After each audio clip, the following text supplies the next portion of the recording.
How do you live a life that is significant without striving, meaningful in the mundane, and overcomes in spite of obstacles?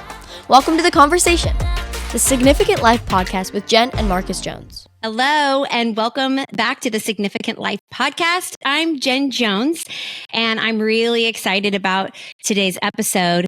You know here that we talk about creating a life you love on a foundation of faith. And so often that captures all the topics around everything from deepening your faith to nurturing your home and nourishing your whole health.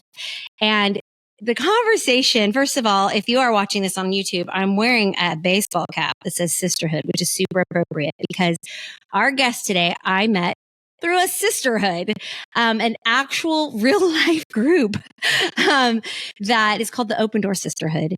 And that's where I met Alex. And it's just been a delight. And the topic that we're going to discuss here is how to love your actual life, which I just, considering so much of my work and what I do, it resonated with me, but I thought she would bring to life even the heart, more of the heart of like, yes, we all have dreams and visions and desires for our homes and our careers and our relationships. And then there's this reality that we sit with. And so how do we love our actual life? So I wanted to introduce to you Alex Kuykendall. And first of all, Alex, thanks for being willing to come on and chat with me here on the podcast. Of course.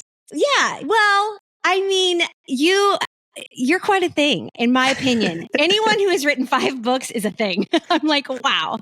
And you just do a lot of really good work. And so can you just share though a little bit more about you? Because we definitely resonate a lot on mom life and even ministry life and things like that. But why don't you just share just a little bit about you, and then we'll jump into the conversation. Yeah. Well, since you started with mom life, I'll start there. I live in Denver with my husband, Derek, and we have 4 daughters. The oldest is in college. You and I, Jen, share daughters that are graduating this year. I have a senior in high school. I have an 8th grader and a 6th grader, 4 girls. And my husband runs a ministry that provides transitional housing to people coming out of homelessness. So mostly related to addiction and domestic violence. So that's been his role, a lot of our marriage. And I work for a group that connects, it's called Project 127, and we connect churches to foster care, local foster care. And I work with executive directors around the country who are doing that in their own communities, kind of helping them as they come up with ideas. I run a group for them so that they can share ideas with each other. So those are our days. And then I co-host a podcast with my friend Krista, who we do the retreat together that you came on. And the podcast is titled Our Time to Rise, as we challenge women, encourage women to rise with us as we meet life's unexpected moments. Yes. And so I do want to talk about that just briefly because you alluded to the retreat, and we just came off of that retreat a couple of weeks ago, and it was lovely. And I, honestly, personally, as I'm coming on I am on the back half of my life, but I still desire, to grow in my faith, to grow as a human, to be to become the mom that my 4 need in this next season as we're like teening and adulting. And I have passions and so, but I'd been praying for some like meaningful connections. Because the older you get too, the more I think you're like, it's like the 20s, you're consuming all the relationships you possibly can, like all the friends, all the things. 30s, you kind of come into your own, you're like, But the stage of life just sort of presents a lot of people because, you're in the littles part of parenting and school age and, sports and things. And then, I don't know, 40s, you're like, actually, no. Yeah. We're weeding. And you kind of weed out some things. And I just found myself in a place like, I actually know the kind of women I want to connect with. Where do I find them? And God graciously intersected my life with you and Krista, and the Open Door Sisterhood. And I've been a part of that group. And got to participate in the retreat. And that's where I just even learned more about the good work that you do, and multi-passionate, because you are an author and you are a speaker. And you're I don't say well-rounded. I don't know. Like, you're just so well-versed and educated in so many social work, ministry work, business. In my opinion, you're a business leader, community connector, all of the things. So when we discussed I was like, what do you want to talk about? There's so many things that we could talk about. And you presented this topic to me, which I then learned it was the title of one of your most popular books. And I think it's because it strikes a chord. It just strikes, it solves a problem. I would love all of that, but what about my actual life? How do I love this? And so can you kind of give us some insight? Let's just talk for a minute and share what inspired this concept of loving my actual life. Yeah, there were two very specific moments, life events that really made me pause and think, okay, what am I doing? The first was my oldest daughter. We started touring middle schools, and I knew 7. We have 7 years left. Yeah. And so it just felt like the countdown, the clock, right? The mom clock. And I've already said she's in college. She survived. We survived. But it felt like, okay, as a parent, there is an end time of my children being in my home. Typically, I know that's not always typical, but typically. Yeah. And I want to make the most of it. The other thing that happened is my friend Heather's husband died unexpectedly. He collapsed at work. They had 3 little kids. And just the reality of her life was going on as planned. And you never know what tomorrow might bring. And tomorrow is not promised. Again, that made me want to really soak in the good things that I have in my life right now.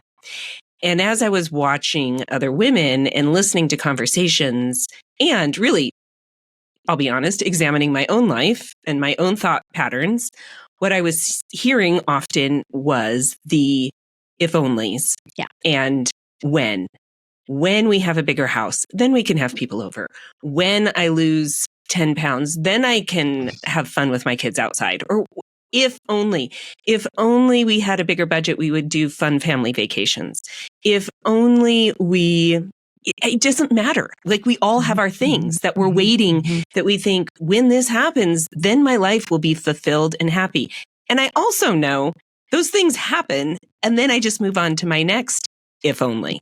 And so I thought, okay, there's a gap here. There's a gap between the expectations of where I think life's going to go, and then the reality.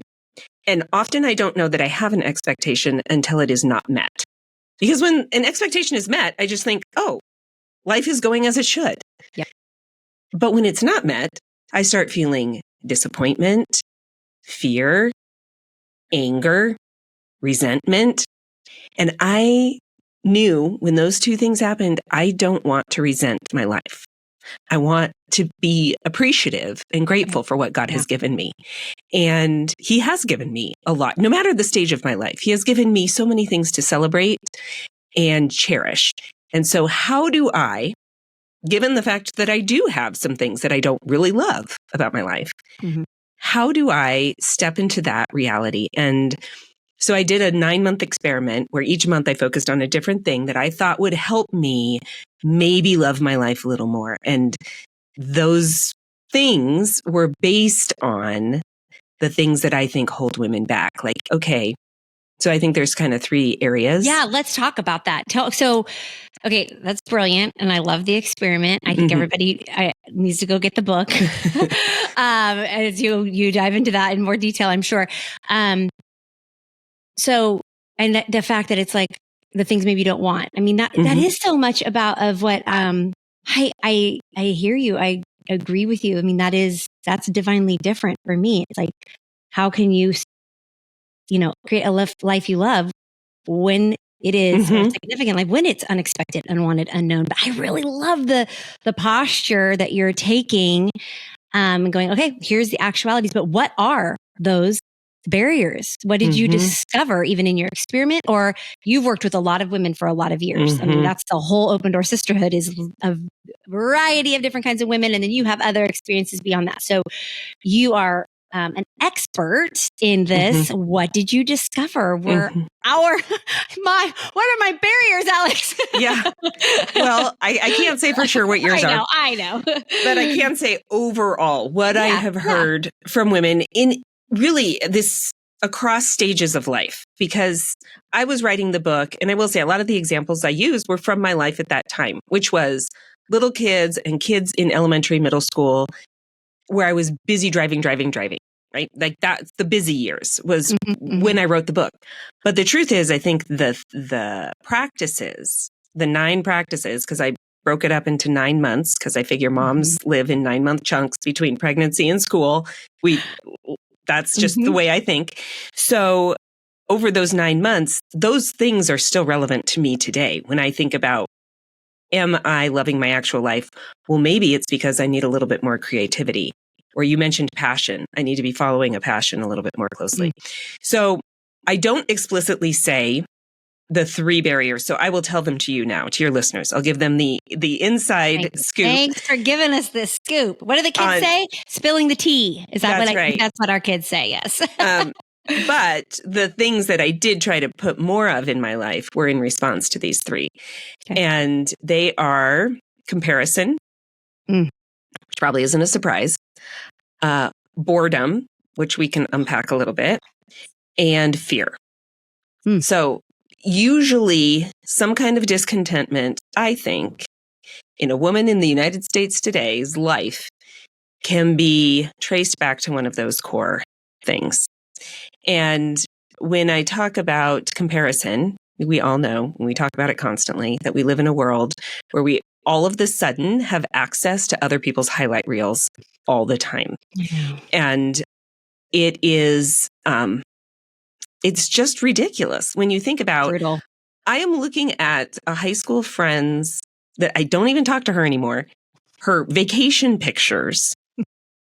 And I'm comparing it, I'm holding this device and I'm looking up from the device and I'm comparing it to the disaster of a house that I have right now, right? So that is an unfair comparison because we are not comparing my actual life with her actual life. We're comparing my actual life with her vacation life. Yep. Which we can laugh about that right now. And like on its face go, it's so ridiculous. Yet we just, I mean, if we're being really honest, it's something that all of us have lived on that street in different seasons, sometimes worse than others, but we do it, and we've done it because we have access to what's going on in everyone's life. And I don't think that God created our brains to be able to hold all of that. So it's no wonder that it's tearing us up. And comparison, wow, we can say like, well, duh, it's like, well, we say duh, but actually it's destroying us. We're consuming it. Yes. And so the very first month of the experiment, what I focused on was silence. Because as a mom with 4 kids, like I just needed to be able to think. I needed more quiet. I needed more space, white space in my life. And part of that for me was taking a break from social media. And really taking a break, not just from social media, but online consumption. Because all of that noise, even if I'm looking at the Denver Post, which I think this is a news site, it's still inundating me with terrible news. Yeah, it's not a full picture of what my community is. I get a much fuller picture by walking outside and walking to the grocery store. And so it kind of grounded me to cut that out. And then also to incorporate more silence, because I think we can hear God's voice better when we're cutting out all of the extra noise. And it's impossible to cut out all of the extra, but we can cut out some. Yeah, there are parts of our lives that we actually can control. Some we cannot, but some we can. Okay, let's unpack boredom. I'm intrigued. And I mean, I'm just going to be like super vulnerable here. I think this has been a part of even though I've got a lot on my plate and I actually feel like I do a lot of good work. I have told my husband in the last couple of years, part of why I have been on my knees, like, Lord, help me get into the right rooms and connect with the right people. show me exact, because there's been moments in the last few years I'm like, I think I'm bored. And it's like, we're so busy and our house is still full and I have plenty to do, but it's busy is one thing. It's different. Like it doesn't necessarily solve maybe, so what you might be defining as boredom. So can you unpack that a bit? Because I think it's bigger than maybe a lot of people listening realize. Yeah, you hit it, I think, for women, because when I think of the phrase I'm bored, I think of one of my children coming to me and implying I don't have anything to do. I always have something to do, right? I always have more dishes to do, more emails to write, more. I have more. And yet I can feel like one day feels just like another day, feels just like another day. So in part, it's about breaking things up. So one of the months, what I focused on was what I called adventure. And I say that in air quotes because I had 4 little kids and we were on a tight budget. Like I wasn't going to get on an airplane and go to Spain, which was the adventures of my childhood. And my husband wasn't going to go climb a 14er, which were the adventures of his childhood. But how do we mix up our days so that there's an interesting element? Love that. And that just means looking at the confines, boundaries of my life and saying, what can I mix up? Is it, I had one friend who said, I just rearranged the furniture in my living room every week because it's free. I can do it while my kids are home. I don't need a babysitter. And every time I walk in the room, it feels more interesting to me. Like it's like this little gift I give myself. But just what are the things that mix up our lives? And that's going to be determined in part by stage of life and by resources that we have. But we're all living within our actual lives, right? We all have a budget. We all have responsibilities. So how can we mix things up? And the other month that I thought really addressed this, besides passion kind of addressed all of them, but was creativity. And that's an area where I think a lot of women say, I don't have time for that because it feels frivolous. It feels like I have things that have to get done because they have to pay the bills or because people need me and are depending on me for this. But creativity, that's just something I would do if I had free time. And we all know I don't have free time. And I challenge that a little bit because creativity stems from our nature of how God made us. Yes. So he made us in his image, and we know that he is creative. So we know that we have a creative thread that runs through us. Now that can look really different from person to person, how we play that out. But I would say in this age, this digital age, the more that we can do where we are creating things that we can experience and others can experience in a tangible way is a way to fight against that weird digital life that we live in and also tap into our creativity. Yes. So that could be the spaces we create. It can be the food we make, the garden we grow, the clothes we put on, like how we express ourselves. But the tangible, we are embodied souls. And so when we can get back into the tangible world and use our creativity that way, I think it uniquely reflects when God made the world and he called it good.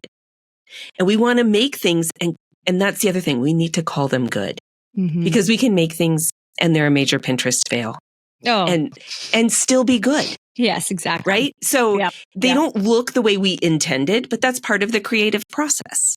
Yes. Is to say, oh, I didn't know it was going to go this way. I didn't know it was going to look like this or taste like this. And it is good. Yes. Okay. So I am a fan of the word create. And I, so much so that it is such a huge mission for like helping people create a life they love on a foundation of faith. And I have actually been challenged. Someone said, oh, that sounds a little self-help. Like, oh, you just have the power to create a life you love.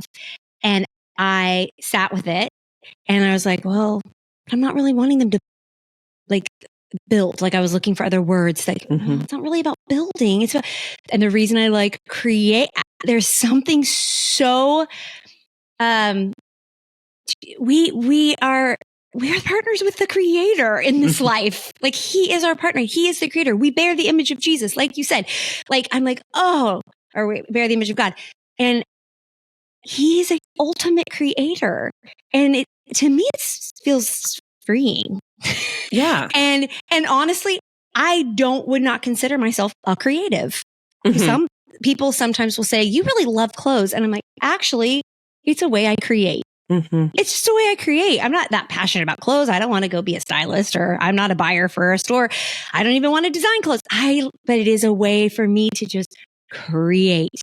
So thanks for talking about that whole, like, because I think it's super important. And I think we do often tell ourselves, oh, we're not that creative. Or to your point, like, ooh, it's not really what I'm called to do, or whatever. Like, finding the spaces in our life that we can create. And you said something else that I recently read in an article from actually a therapist, and she was giving like 3 things to kind of ensure you love your life. And one of them was like, make sure you always have something to look forward to. Do you have something to look forward to? Which is what you were talking about there at the beginning, like an adventure. And it doesn't, we have this San Diego newsletter that goes out. When my kids were little, it was more pertinent. Now the things are not as relevant, but it was all these free things that would be happening each month, whether it was a festival or a fair or a parade or like whatever. The fire truck was going to be in town or whatever. And I would be like, great, this is what we're going to like. And it would have the whole month of free activities because that's what served our budget at the time. And it really helped me in that season of monotonous momming that was very physically taxing and mundane. And so that is so beautiful. What was the third one again? And let's just talk about that one briefly. Fear. Oh boy. Yeah. What do you want to say about fear? So I think that can hit different things. It can hit fear that I'm not doing life right, fear that I am not going to be good at this or good at something, and so I don't want to try it. And then there can be fear of the world, which the world can be a scary place. And I want to acknowledge that there is some truth in some of these fears. You might not be good at everything. And then part of me thinks, okay, and so what? What if you're not? What if you try something? And that can feel really scary, the fear of failure. So I would say when I have looked at my own fears, they maybe tend to be more about the world and safety for my children, safety for me, and provision. Is God going to provide for us? And I have had to recognize and say to God out loud, this may not end up going the way I want it to. My fears might be realized. And you are the same, no matter the results. Amen. That, talk about freedom, feels freeing because I know that I don't want whatever this thing is that I'm worried about to happen. And if it does, God will not change. He will be with me. And because of those 2 things, that he will not change and he will be with me, I will be able to figure out how to do it. It doesn't mean it's going to be easy, but it will be possible. And so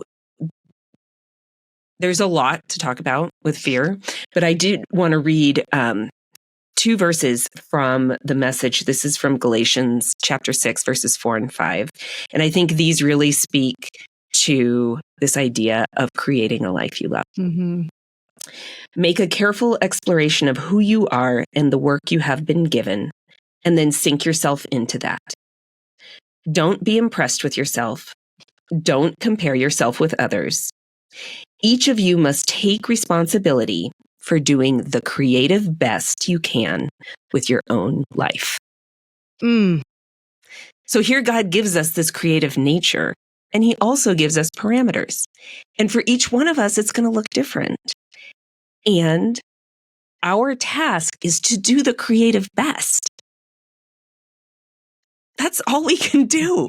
Yes. And when we do that, we can't help but love our lives a little more. Yep. Is there such a calming in that? Sometimes our frantic, high-paced feeling chaotic ways, like that passage kind of just distills it. It's like, hey, I love that. Sink yourself into it. Like, hey, get grounded here. It's okay. Like, and there you go. It's going to be okay. And it may not all work out, but it's going to be okay. Because that's the goodness of God. That is like just the goodness of God and the hope.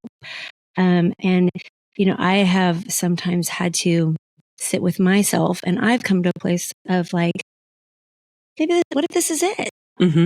What if like this is it? Can I be okay?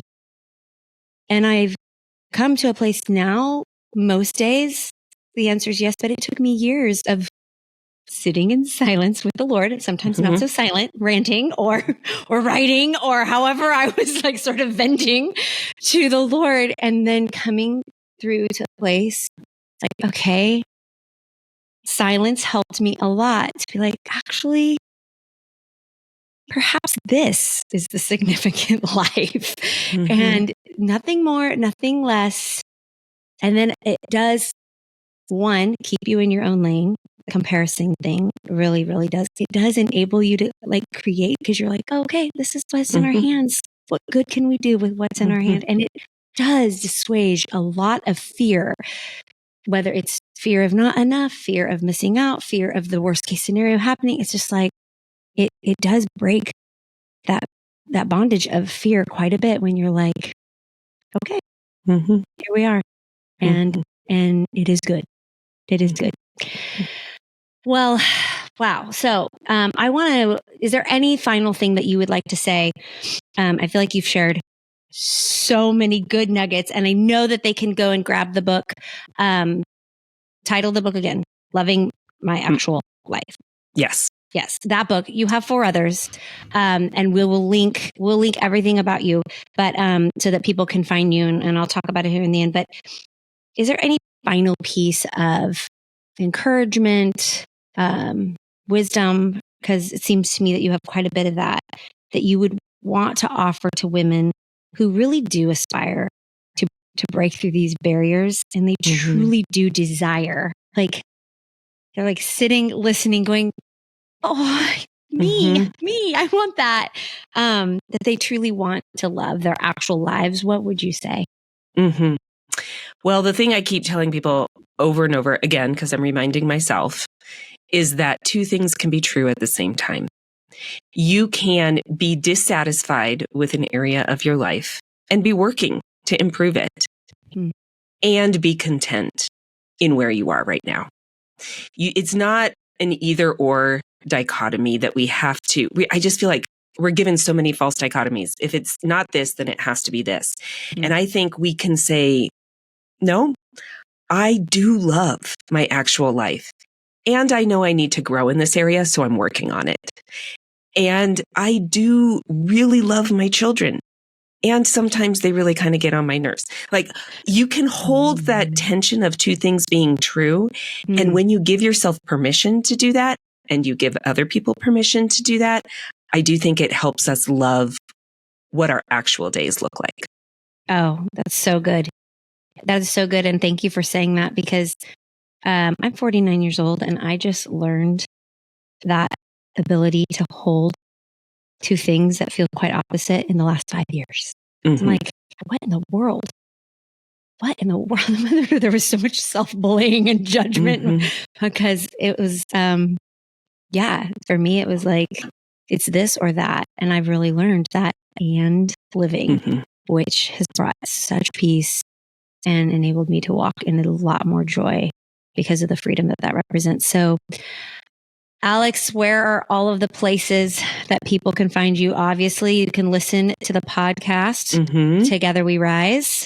Our Time to Rise. Our Time. Yeah, you just changed the name of that, though, didn't you? We did. We were the Open Door Sisterhood. Yes, Open Door Sisterhood. Which, so tell us all the things. Give us a little breakdown, and then I'll, of course, put it in the notes, but you say it. Okay. So we are the Our Time to Rise podcast. And if you want to know more about what Krista and I do together, which is the podcast and the retreat, you can go to the opendorsisterhood.com or Instagram. We're there too. And then everything is pretty much under my name, which is spelled really funny. So you just have to make sure you're spelling it correctly. But alexandrakuykendall.com, and then my name on Instagram too.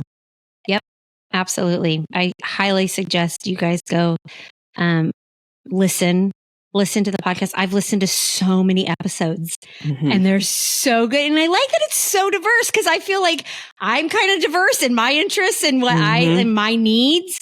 And it's like, you got a little something for every little pocket of my life. And yeah, it's really, really, really, really good. And then follow along in all of the different ways. Here we are talking about social media. I'm like, no, really, go follow. I know. Yeah, it's not all bad. It's not all bad. Yeah.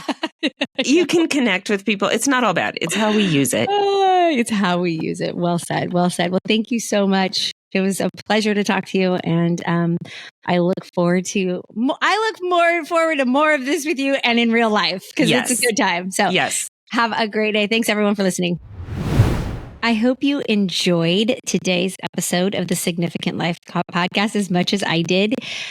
I really do desire to have more meaningful conversations like the one that we just heard around creating a life that you love. And in this season of life, I've just come to a place that I really appreciate circles so much. And so I am passionate about creating those circles where you can come and meaningfully connect. So if you want to deepen your faith, elevate your relationships, determine your next right step, optimize the pursuit of your passion and purpose, strengthen your home for every season, and just relax and have fun, then I want to invite you to the upcoming Significant Life Retreat. Registration is now open. There is an early bird spot waiting for you.